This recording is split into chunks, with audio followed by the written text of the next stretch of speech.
Ever pondered what it'd mean if you were considered a natural asset? Who would you belong to? Let's delve into the concept of natural assets. These are naturally occurring resources, the bedrock of our survival and quality of life. Picture elements like air, water, soil, and biodiversity, all working in harmony to support life on Earth. They're not just resources, but life-giving entities that hold immense value. So, when we talk about being a natural asset, we're referring to being part of these invaluable natural resources. Now one might wonder, who owns these natural assets? Well, it's not as straightforward as you might think. The concept of ownership when it comes to natural assets is complex and multifaceted. Often these resources are seen as common goods, belonging to everyone, yet no one concurrently.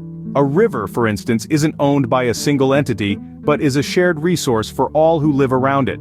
However, there are also instances of public and private ownership. Certain natural assets can be owned and managed by individuals, communities, or even governments. Think about a private forest or a public park. So it becomes clear that the ownership of natural assets isn't a simple matter.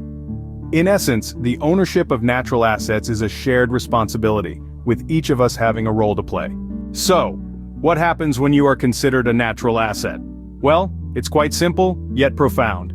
Being a natural asset means you're an integral part of the life-sustaining elements on this beautiful planet.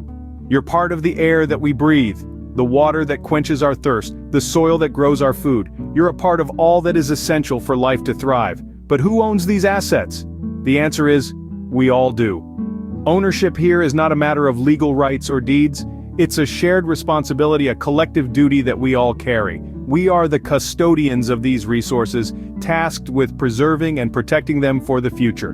In the end, we all are natural assets, and we all have a role in preserving and protecting these invaluable resources for generations to come. Thank you for being a part of the Goatwater Forum, and may your mind stay agile and adaptable. Before you go, subscribe, like, and click the notification bell. It is helpful with getting more content exposure.